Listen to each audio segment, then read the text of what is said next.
The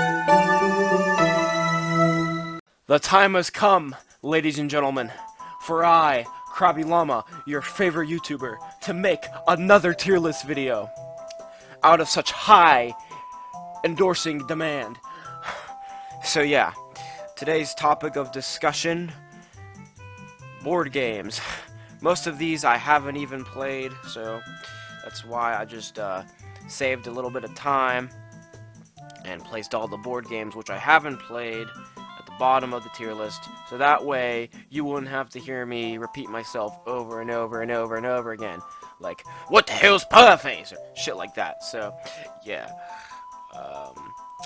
all these games at the bottom here I have played, or at least have some sort of experience attached to them. So yeah, without further ado, let's get on with the video. First off, I want to pay tribute to chess, and that's a game that requires a lot of strategy and critical thinking, so I was never really that good at chess.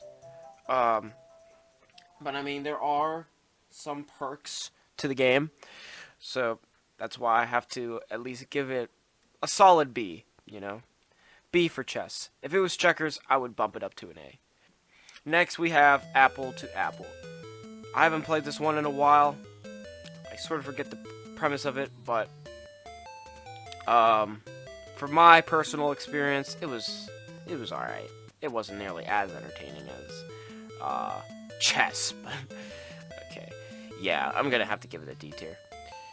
Battleship. Oh baby. Now this game, you just have to be in the moment, you know, to understand, you know, the pure excitement when you somehow sunk your buddy's A4 type battleship or whatever. So A tier for Battleship, just because it's the thrill of you know, making that progress. Candyland.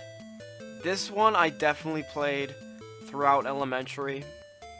I appreciate the simplicity of it.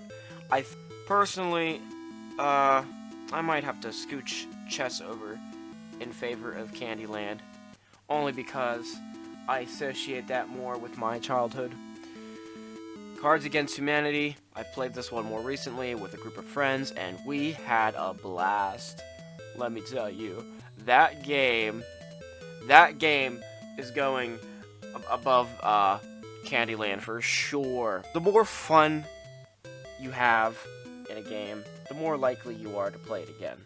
So yeah, that's kind of how I feel with Cards Against Humanity. I would love to play it again soon, but yeah, just for the experience, I'd give it a solid A. Now, Chutes and Ladders. This is another game that I fondly remember from my elementary days. I'll probably have to, I don't know. I remember always getting frustrated when I would have to slide down the chutes. I don't know why they would call them chutes. They're not like fucking chimneys or anything. So yeah, that part always confused me. But yeah, right between Battleship and Cards Against Humanity, because I don't know, I associate more positive feelings from that game than I did with Candyland. I don't know. It's just, or you know what? Let me bump this down. Alright, Candyland is now A, Chutes and Ladder a B. There we go. Problem solved. Clue.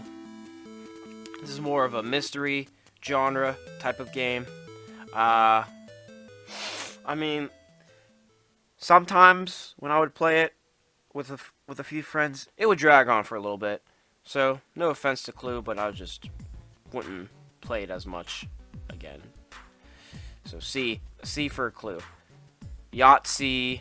I have played this before, but I don't know.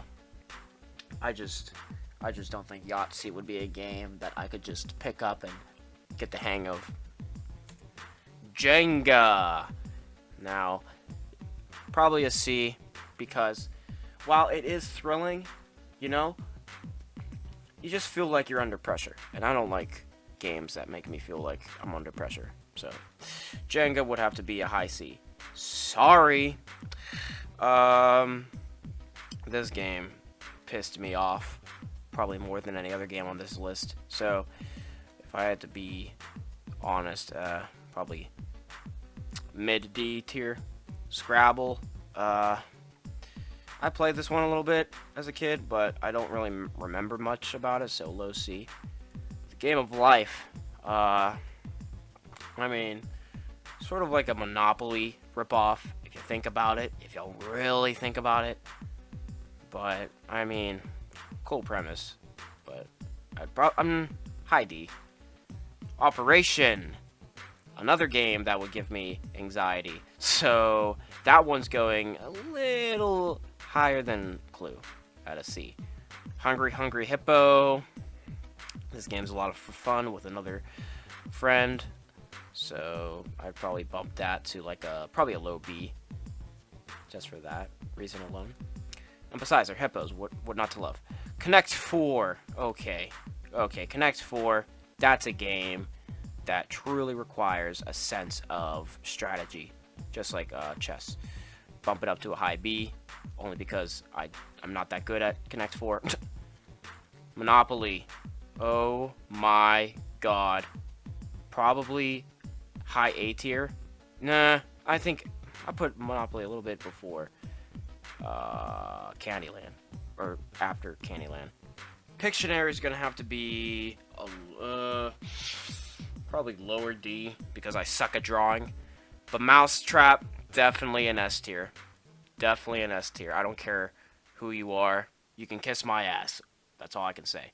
But Mousetrap was definitely one of my all-time favorite board games growing up. Only because I just was obsessed with the board pieces. I was obsessed with everything about it. Everything a little kid could ask for. And then last but certainly not least, Trouble at a high A tier.